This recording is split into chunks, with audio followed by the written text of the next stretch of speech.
Today we are going to solve the numerical of electricity class 10th physics. So here we have our question. Two conducting wires of the same material and of equal length and equal diameter are first connected in series and then in parallel in a circuit across the same potential difference. The ratio of heat produced in series and parallel combination will be. यहाँ हमारे पास क्या क्या given है हम वो लिख लेते हैं। क्या कि दो वायर है, ठीक है, तो दो वायर है जिसका लेंथ सेम है,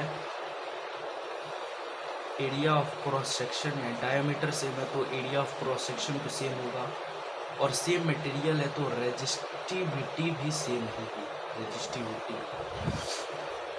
तो अब कंडीशन दिया है कि पहले हम इसे सीरीज में कनेक्ट करेंगे।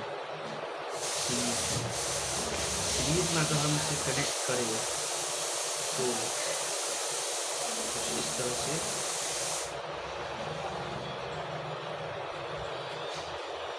और दो वायर अगर same length, same area of cross section और सेम मटेरियल के बने हो तो दोनों का रेजिस्टेंस भी सेम होगा, लेट्स R1 एंड R2।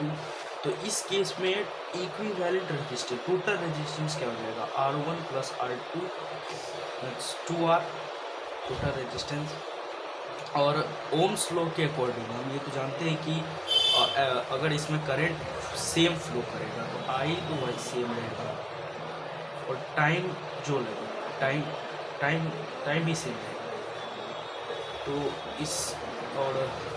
इसके अकॉर्डिंग इस कंडीशन में जो हमें हीट मिलेगी H=VIT के अकॉर्डिंग, तो इसमें क्या हो जाएगा कि यही हीट मिलेगी। और अगर हम इसे पैरेलल में कनेक्ट करेंगे, पैरेलल में, तो पैरेलल में कुछ इस तरह से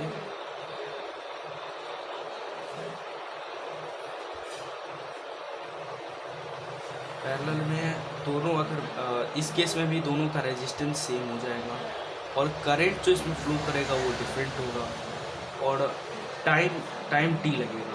और अगर इस केस में भी अगर हीट निकालें तो H=VIT ही लगेगा, लेकिन दोनों कंडीशन में हमें करंट अलग अलग मिलेगा। तो लेट कर लेते कि ये I1 फ्लो हो रहा है इसमें और इसमें I2 फ्लो हो रहा है, पोटेंशियल डिफरेंस दोनों का सेम है। तो अगर हम रेशियो निकालें और इस सीरीज़ वाले हीट को हम H1 कह देते हैं और पैरेलल वाले हीट को H2 कह देते हैं, तो देन H1/H2 हो जाएगा हमारे पास VI1/T और VI2/T। V से V कैंसिल हो जाएगा और T से T, तो ये हो जाएगा I1/I2।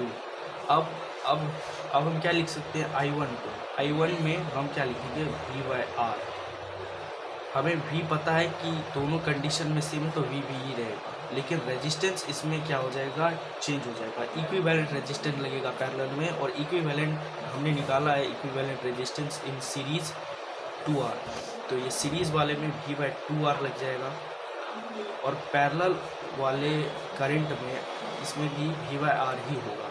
तो I2 क्या हो जाएगा, V तो सेम ही रहेगा लेकिन इक्विवेलेंट रेजिस्टेंस पैरेलल में चेंज होगा। क्या हो जाएगा इक्विवेलेंट रेजिस्टेंस पैरेलल में, R/R plus R, this give R²/2R, R cancel, then R/2।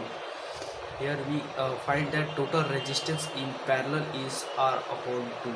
तो I2 = V/1 into 2/R, तो I2 = 2V/R। करंट हमें मिल चुका है I2 का भी 2V/R। जो हमने यहाँ पे निकाला था कि H1/H2 = I1/I2 और हमने I1 और I2 का वैल्यू निकाला है। अब हम इसे उसमें पुट करेंगे। I1 का वैल्यू हमने क्या निकाला था, I1 का निकाला था V/2R डिवाइडेड बाय I2 का हमने क्या निकाला है 2V/R। तो यहाँ हम पुट करेंगे 2V/R by solving this V/2R into R/2V, this cancel and R cancel, that means 1/R, hence we get our 1:4।